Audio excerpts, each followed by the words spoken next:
थाना पुलिस को मिली है। नगर थाना अध्यक्ष अजीत कुमार हमारे लोकेशन खराब कल रात में जब गश्ती के दौरान थे तो इनको सूचना मिली थी कि एक रेलवे का फील्ड है, वहाँ पर कुछ अपराधी तत्व के लोग जुटे हुए हैं। उसी पर छापामारी किया गया और वहाँ सत्यापन के क्रम में 3 अपराधी को पकड़ा गया और एक भागने में सफल हो गया। ये लोग शहर में किसी बड़ी घटना का अंजाम देने के लिए एकत्रित हुए थे। इन लोगों के पास से 2 पिस्टल, 4 गोली और 3 मोबाइल बरामद किया गया है। इनका एक साथी जो है, जो वाहन से था, वो भागने में सफल हो गया। वो भी एक बड़ा अपराधी है और अभी जो जमानत से छूट करके आया हुआ है।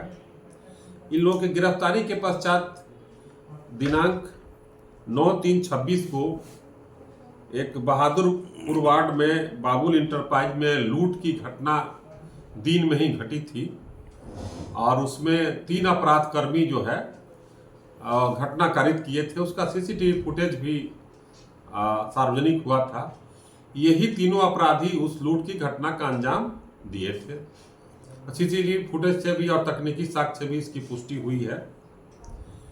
इनके द्वारा पूछताछ के क्रम में और अपना अपराध स्वीकार किया गया है।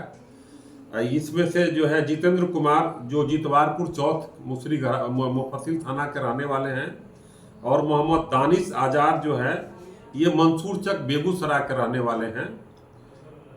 आशापुर कोठी है, वहाँ के रहने वाले हैं। तीसरा है शुभम कुमार, ये मुख्तियारपुर सलखनी वार्ड नंबर और थाना दलसिंह सराय के रहने वाले हैं। ये शुभम कुमार और दानिश और जितेंद्र ये पूर्व में भी जेल जा चुके हैं। शुभम कुमार अपराधी हैं। इन लोगों को एक हनी यादव है जो अभी जमानत पर छूटा हुआ बड़ा अपराधी है, इन लोगों को बुलाया था और वो घटना कारित किया था। घटना कारित करने के पीछे एक तथ्य उभर कर सामने आया कि जितेंद्र का एक भाई है नीरज कुमार, वो जमीन का कारोबारी करता है, एक शहर के व्यवसायी हैं उनके साथ, और उसी लोगों ने एक योजना बनाई और योजना के तहत एक लूट की घटना हुआ था। एक जमीन का विवाद चलता है, उसी जमीन विवाद में फंसाने के लिए कि जमीन विवाद में नाम दिया जाएगा। लूट में नाम भी आया था दीपक मोदी, उसके भाई का नाम, और एक पारस जैन का। इसमें सबसे एक तथ्य और आया कि जितेंद्र कुमार घटना के 20-22 दिन पहले उस जमीन पर वादी पक्ष से, कांड के जो लूट की घटना घटित वादी पक्ष के साथ मिल करके जमीन पर कब्जा करने भी गया था और इन लोगों से परिचित है। और नीरज जो इनका चचेरा भाई लगता है गांव का, उसी के द्वारा ये सारा योजना बनाई गई थी।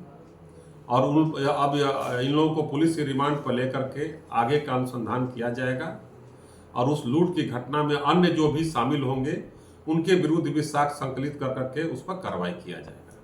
तो क्या सर इस मामले में जो आरोपित किए गए थे उनका कहां तक संलिप्तता है? उसमें उन लोगों का कोई दोष नहीं था, बल्कि उन लोगों को फंसाने की नीयत से जो है वो लूट का साजिश किया गया था। एक और नया तथ्य आया जो पूछताछ के दौरान में और तथ्य आया है जो हम लोग अनुसंधान का विषय है, उस पर अनुसंधान करेंगे।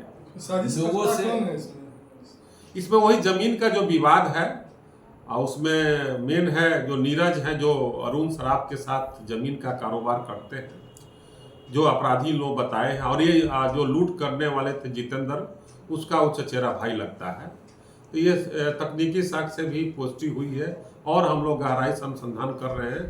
तो जो साजिशकर्ता होंगे उनके विरुद्ध भी कार्रवाई की। लोगों से क्या अपील करना चाहते हैं सर? व्यवसायिक वर्ग से अपील है कि अपने कुछ निजी समस्या या कोई भी विवाद होता है तो कृपया करके उस विवाद में आपराधिक तत्वों के जो लोग हैं उनको शामिल नहीं करें। इससे एक छवि खराब होती है व्यवसायी वर्ग का। दूसरा तथ्य है कि कोई भी केस होता है तो पुलिस उसका विधिवत अनुसंधान करती है, साक्ष्य के आधार पर ही कार्रवाई करती है। ऐसा नहीं है कि किसी के द्वारा एक साजिश रहते घटना कारित करने पे कोई फंस जाएगा। इस तरह की मानसिकता को से निकलने की जरूरत है पुलिस अनुसंधान करती है, सही तथ्य आने पर ही काम करती है। इसलिए व्यवसायिक वर्ग से अपील करें कि जितना अपराधी तत्व के लोग हैं उससे दूर रहें और आप अपनी समस्या कानूनी रूप से सुलझाने का प्रयास करें या अपनी सहमति से। इसमें सर जो घटना में अपराधी हैं उनको पैसा वैसा भी मिला था क्या घटना कारित करने के? नहीं, इसमें तो पैसा गया था, ये बात अपराधी लोग बताए हैं कि पैसा मिला था, जो लूट की घटना हुई थी उसमें पैसा मिला था और वही पैसा जो है इन लोगों के पास गया था। उसमें और सब तथ्य भी लाया जा रहा है। इसमें सर अरुण सराफ का कहाँ तक संलिप्तता रही?